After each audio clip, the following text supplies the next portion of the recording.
My name is Angela Genovese, 28 years old. I grew up in a small Midwestern town where everybody knew your family before they knew you. People remembered what car you drove, where you worked, and every mistake you ever made. Looking back now, I realize nobody, not even me, could have predicted that the person who would eventually destroy my 10-year relationship wasn't another lover. It was a woman who quietly inserted herself into our lives, one conversation at a time, until everything we had built came crashing down. I met Ethan Mercer during our sophomore year of high school. Unlike most of the boys in our class, he wasn't loud or desperate for attention.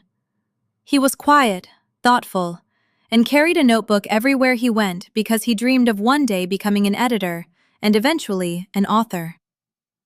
Once he started talking about books, his entire face lit up. I fell for that smile long before I admitted it to myself. As for me, I wasn't the girl with a 5-year plan. I simply loved fixing things. If a cabinet door fell off, I repaired it. If someone's faucet leaked, I grabbed my toolbox. Shop class became my favorite subject because I enjoyed solving problems with my own hands. By junior year, I had already started taking small remodeling jobs around town. While everyone else stressed over SAT scores and prom dresses, I was learning how to install flooring, replace plumbing, and renovate kitchens. That little side hustle eventually became my company. By senior year, Ethan and I were inseparable. We went to prom together, spent weekends watching terrible romantic comedies in my parents' basement, and talked endlessly about the future. We promised that no matter where life took us, we'd always find our way back to each other. At 17, promises like that felt unbreakable. Then graduation arrived. Ethan was accepted into one of the best universities in the state. I still remember him running toward my house holding the acceptance letter above his head, like he'd won the lottery. I hugged him so tightly he almost dropped the envelope. I had never been prouder of anyone. Long-distance relationships aren't easy. Ours wasn't either. While Ethan threw himself into lectures, internships, and networking events, I threw myself into building my business. Every dollar I earned felt like another brick in the future we were creating together. When Ethan struggled with rent, I helped. When textbooks became too expensive, I transferred money without hesitation.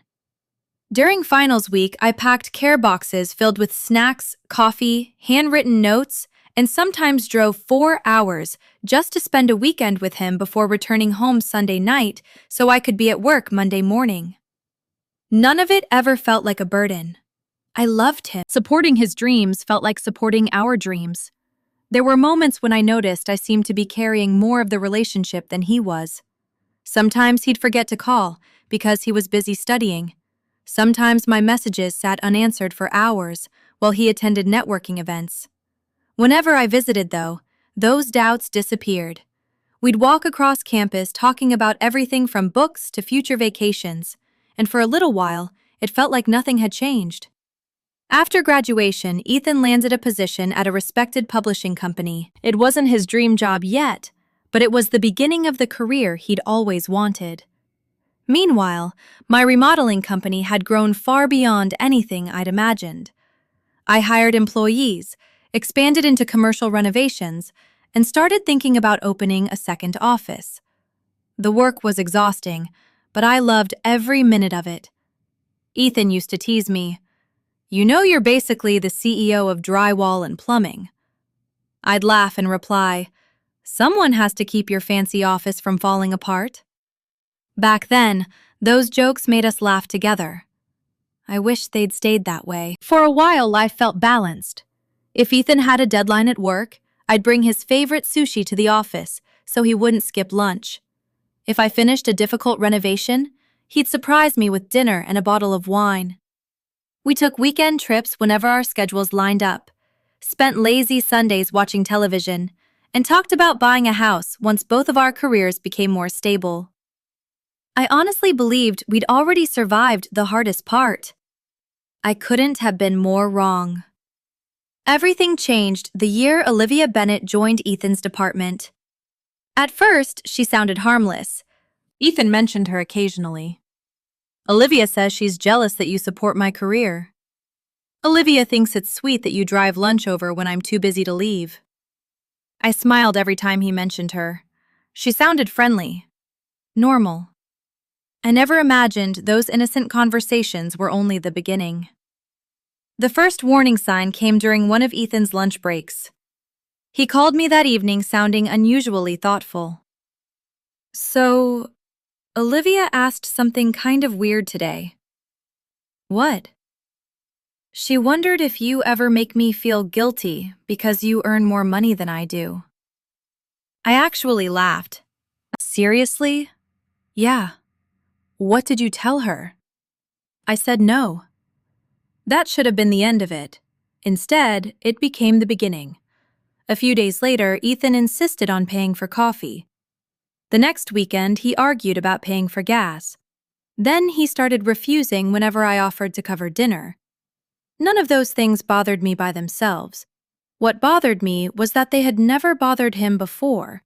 Someone had planted an idea inside his head. Someone wanted him questioning things that had never been problems. That someone was Olivia. After that, the criticism became more frequent. One afternoon, Ethan skipped lunch because he was overwhelmed with work, so I surprised him by dropping off his favorite sushi order. Later that night, he thanked me. Then he hesitated. Olivia said it was sweet. I already knew there was a but. But she thinks it's strange you didn't ask what I wanted first.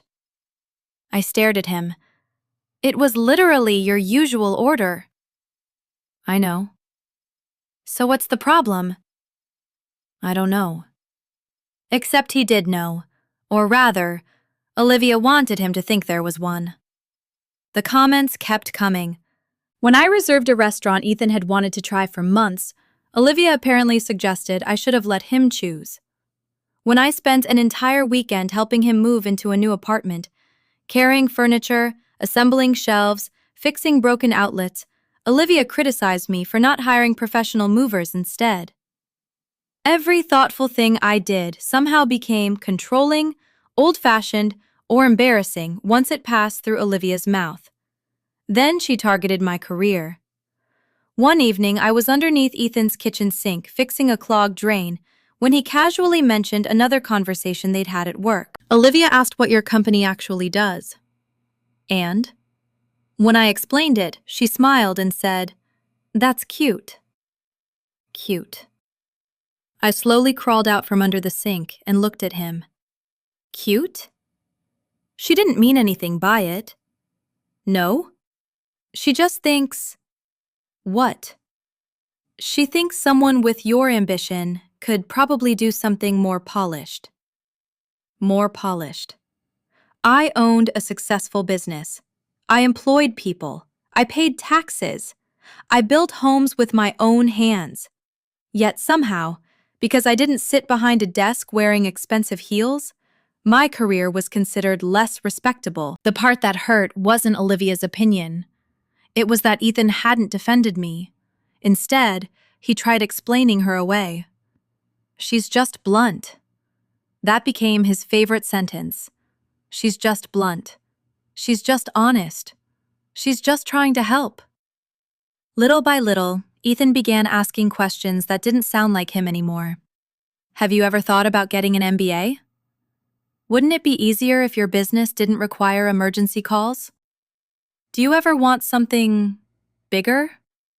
Each question felt innocent. Together, they sounded exactly like Olivia. I kept telling myself relationships go through rough seasons. People get stressed. Work changes people. Surely 10 years together meant more than one opinionated coworker. I wanted to believe that. I truly did. But deep down, I could already feel someone quietly pulling Ethan away from me. I just didn't realize she had been planning it from the very beginning. Over the following months, Olivia's influence only became stronger. It wasn't obvious enough for anyone outside our relationship to notice, but I felt it every single day. Ethan gradually stopped trusting his own instincts and started measuring everything I did against Olivia's opinions. It was like she had quietly become the third person in our relationship, without either of us inviting her. One evening, Ethan came home after a company networking event, looking unusually quiet. "Everything okay?" I asked. "Yeah, just tired." He wasn't tired. He was thinking. I could see it in his eyes. Later that night, while we were watching television, he suddenly muted the screen. "Can I ask you something?" "Of course." "Do you think we're too different?" The question caught me completely off guard. "What do you mean?" "You own a construction company. I work in publishing." "So?" "I don't know." He looked embarrassed. "Olivia thinks people eventually outgrow relationships when they live completely different lives." There it was again. Olivia. Always Olivia. I reached over and took his hand. "Ethan, we've been together almost 10 years. "I know." "We survived college." "I know." "We survived long distance." "I know." "We've supported each other's dreams since we were 17. "I know." "Then why are we suddenly listening to someone who's known us for less than a year?" He didn't answer. Instead, he looked away. That silence frightened me more than any argument ever could. After that conversation, I decided something. I wasn't going to compete with Olivia. I trusted our relationship. I believed Ethan would eventually realize someone was manipulating him. Unfortunately, Olivia wasn't finished. A few weeks later, Ethan invited me to one of his company's social gatherings. I happily agreed. The morning of the event, however, disaster struck. One of my oldest clients called in a panic. A water pipe had burst inside the basement of their family restaurant. If I didn't go immediately, thousands of dollars in damage would follow. I called Ethan. "I'm so sorry." "What happened?" I explained everything. There was a brief pause before he quietly said, "Okay, I'll make it up to you. I know." I spent almost 12 straight hours at that restaurant. By the time I finished, I was exhausted. The next morning, Ethan casually mentioned something that made my stomach sink. "Olivia said it's always going to be like this." "What?" "She said your business will always come before your family." I stared at him. "I missed one work event because someone else's building was flooding." "I know. So why are we pretending I chose work over you?" He rubbed the back of his neck. "I'm just telling you what she said." "No," I replied softly. "You're telling me what you're starting to believe." He didn't deny it. That hurt. A month later, I helped Ethan move into a larger apartment closer to his office. I spent the entire weekend carrying furniture, mounting televisions, assembling bookshelves, repairing loose cabinet hinges, and installing new lighting fixtures. By Sunday evening, everything looked perfect. Ethan hugged me. "I couldn't have done this without you." Hearing that made every sore muscle worth it. Then Monday arrived. That evening, he called. "You'll never believe what Olivia said." I almost laughed. "I have a feeling I will." "She thinks it's strange we didn't hire movers." I closed my eyes. "Seriously?" "She said successful people pay professionals." "I am a professional." "I know." "No, Ethan," I interrupted. "I literally own the company that renovated half this apartment." Silence. Again. Every conversation ended with silence now. Not because we had solved anything, because Olivia had taught him to doubt everything before I even had a chance to respond. Still, despite everything, I loved him. Maybe too much, which is exactly why I decided it was finally time. Time to stop waiting. Time to propose. I spent nearly a month designing the engagement ring. I didn't want something expensive just for the sake of being expensive. I wanted something that belonged to us. Both our birthstones sat in the center, forming a heart. Small diamonds surrounded them. The inside of the band carried a simple engraving, "Still Us," because that's what I believed. I even had a custom ring box built. Inside were two tiny buttons. One lit up green with the word yes. The other glowed red with no. It was cheesy, completely unnecessary, exactly the kind of thing Ethan would laugh about before saying yes anyway. Or so I thought. The reservation was at a small Italian restaurant Ethan had wanted to try for months. Soft candlelight, quiet music, a corner table away from everyone else. The entire drive there, I kept rehearsing what I wanted to say, how lucky I'd been, how proud I was of him, how excited I was to spend the rest of my life together. Dinner started beautifully. He looked handsome in a charcoal blazer. We laughed about an editor who accidentally published a manuscript with hundreds of spelling mistakes. He teased me for answering 2 work calls before the appetizers arrived. For a few precious minutes, everything felt normal again. Halfway through dinner, I reached into my jacket pocket. My fingers wrapped around the ring box. My heart pounded so hard, I thought he might hear it. Then Ethan quietly cleared his throat. "Angela?" Something inside me immediately felt wrong. "I need to tell you something." I stopped moving. "What is it?" He looked down instead of meeting my eyes. "I've been doing a lot of thinking. Every terrible possibility rushed through my head. I don't think this relationship is working anymore." The words didn't register. "What?" "I think," his voice cracked, "maybe we should take a break." A break? Nearly 10 years together. Thousands of shared memories, countless sacrifices, reduced to 2 words. I could barely breathe. Where is this coming from? He hesitated, long enough for me to already know the answer. Finally, he whispered, "Olivia thinks." Of course, she thinks we're holding each other back. I stared at him, not angry, not yet, just empty. "The woman you've known for less than a year," he closed his eyes, "helped you decide to end a 10-year relationship? It's not just her." "No?" I've been feeling confused. I slowly removed the small velvet box from my pocket and placed it between us. His eyes widened instantly. "Angela?" I nodded. "I was going to ask you to marry me tonight." His entire face turned white. He looked from the ring box, back to me, then back again. Tears immediately filled his eyes. "Oh my God. I spent weeks designing it." His lips trembled.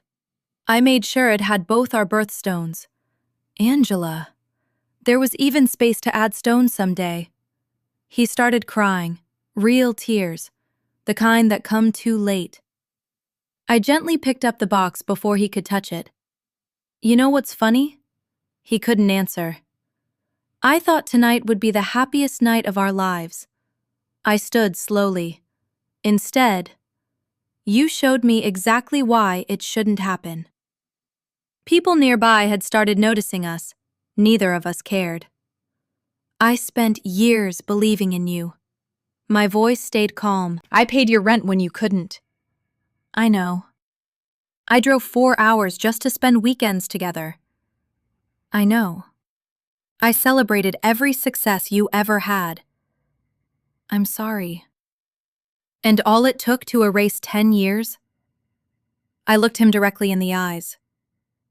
"Was one coworker whispering into your ear." He reached across the table. "Please." I stepped back. "No." He began sobbing. "I love you. I believe you. I don't want to lose you." "You already did." I slipped the ring back into my pocket. "Thank God you showed me who you are before I married you." Without another word, I walked out of the restaurant. I had no idea that only a few hours later, Olivia would make sure the pain became even worse. The drive home felt unreal. I don't remember half the traffic lights I passed or the songs that played on the radio. My mind kept replaying the same image over and over again. Ethan staring at the engagement ring with tears in his eyes, realizing seconds too late what he had just thrown away. When I finally walked into my house, I placed the ring on the kitchen counter. For several minutes, I simply stood there looking at it. It wasn't a reminder of failure. It was proof that I had loved someone completely. If that still wasn't enough, nothing I could have done would have changed the ending. I poured myself a glass of water, changed into sweatpants, and tried distracting myself by scrolling through Instagram. Worst decision of the night. The very first story belonged to Olivia. It looked like some rooftop bar packed with people from Ethan's office. Music blasted through the speakers, while everyone laughed with drinks in their hands. Then I saw him. Ethan. His tie was loose. His face was flushed from alcohol. A woman I had never seen before had both hands on his shoulders while they danced together. He wasn't kissing her, but she was pressed against him closely enough that there was no misunderstanding how it looked. Then I noticed something else. I had been tagged. Not publicly, privately. Only I could see it. Olivia wanted to make absolutely certain I watched every second. My stomach twisted. 5 hours. 5 hours after ending a relationship that had lasted nearly a decade, he was already letting another woman wrap herself around him.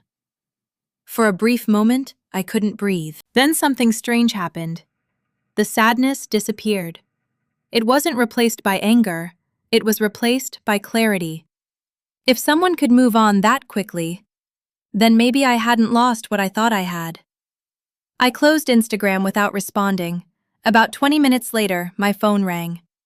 Ethan. I ignored it. It rang again. Then again. 5 missed calls. 6. 7. Finally, I answered. What? Angela. His voice was shaking. Please let me explain. I remained silent. I didn't know Olivia was going to post that. And? I wasn't thinking. You've used that excuse a lot lately. It wasn't what it looked like. I let out a quiet laugh. Really? I was drunk. You still went. I know. You still stayed. I know. You still let another woman hold you. Silence. I made a mistake. No, I replied calmly. You made a choice.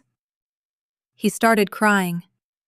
I only went because Olivia said getting out would help clear my head. Interesting. What? You broke up with me because you trusted Olivia. Then you celebrated with Olivia. And now you're calling me because Olivia embarrassed you. No, he almost shouted. I love you. If you loved me, my voice remained steady, you would have protected our relationship before tonight. I was confused. No. You were influenced. I know. And you let it happen. I heard him sobbing. I'm sorry. I believe you're sorry. Can we please meet tomorrow? No. I'll do anything. I know. I'll quit my job. Too late. I'll never speak to Olivia again. You should have made that decision months ago. Another long silence. Then he whispered the words I never imagined hearing. I think she manipulated me. I closed my eyes. Finally, he was beginning to see it. But realization doesn't erase consequences. I hope you've learned something. I have. I really have.